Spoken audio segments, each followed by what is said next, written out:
Hello and welcome. I'm Melissa Kolb, chiropractor and chief developer of the MKR chiropractic recruiting process. If you're viewing this video, you probably fall into one of two different categories. You could be a chiropractic student with graduation on the horizon, or you could be an existing chiropractic associate and you're seeking to maybe transition into a different level of chiropractic employment. The concept behind these videos is to help you really understand some of the big questions that face students as well as current associates. When I go in and speak with students, maybe T7 through T10, I always leave time at the end for questions. And I find that I get repeated questions over and over for the last couple years. So I've taken some of those top questions and we're going to tackle these questions in the next few video opportunities. The first question I tend to get is, I don't know how I want to practice when I get done with school. I don't know what kind of office I want to be in. I don't know what's out there. The best thing you can do is to really understand what kind of practices are out there. I've broken them down into 3 different categories, and we'll go over those in just a minute. Let me share with you a brief story. A couple of months ago, I had the opportunity to speak with a T10. She was the valedictorian of her graduating class, and I asked her where she would be practicing upon graduation. She indicated that she didn't know. She really didn't know how she wanted to practice or what the opportunities might be available out there. I don't want to see that happen to any student upon graduation. That's why I feel it's so important that you understand what type of practices are out there. And while there may be just as many types of practices as there are different types of chiropractic techniques, I've attempted to break them down into 3 different categories. The first type of practice would be your insurance-based model.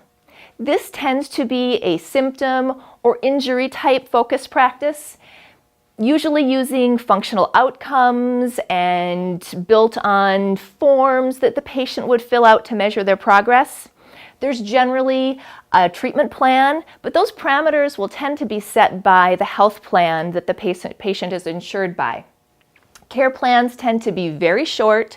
There will tend to be use of diagnostics, x-rays, some different types of practices may even use lab work. There's also maybe some rehab, exercise education that will go into the care plan, and there's generally the use of maybe an electronic health record system.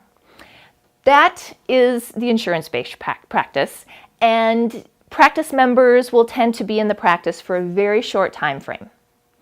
The next type of practice, and on the opposite end of the spectrum, would be our subluxation-based practice. This would not be focused on symptoms. It would be focused on the removal of the chiropractic subluxation and focused on proper neurologic function so that the individual is able to live a long, happy, healthy life. They're generally very structured care plans. Most of the individuals in the practice are going to be self-paying for their care because a subluxation-based practice does not generally utilize any type of health benefits or health insurance benefits. The policies and procedures in the practice will be very structured.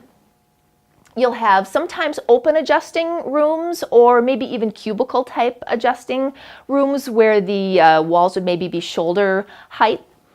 There's a lot of chiropractic education that it's going to go into the subluxation-based practice. There generally would not be any use of modalities, physical therapy modalities.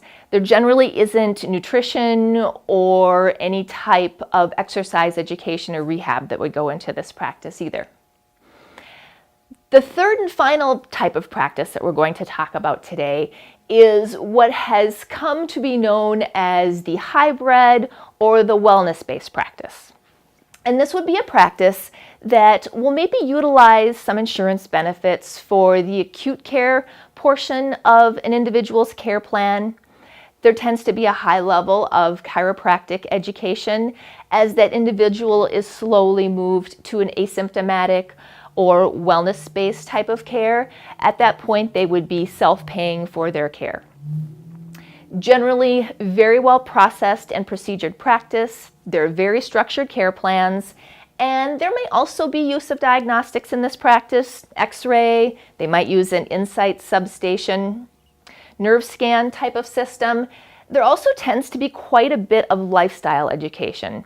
Generally, nutritional products will be utilized in the office. There may be some exercise, rehab education that goes into the care plan as well. This sums up the general 3 different types of chiropractic practices. But then we still have our question, how do I know how I want to practice? The best thing you can do is to get out of your classroom.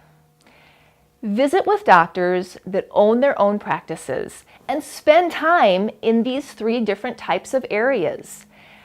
Feel what resonates with you.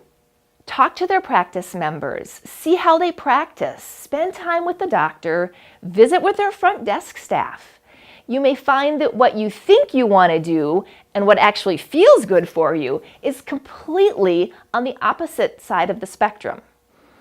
The one thing you need to remember is that regardless of what type of practice you move into, the goal is always the same. The goal of the doctor, as well as all the people supporting that office, to provide quality care to the patient, to relieve their suffering, and help them live a better, healthier life.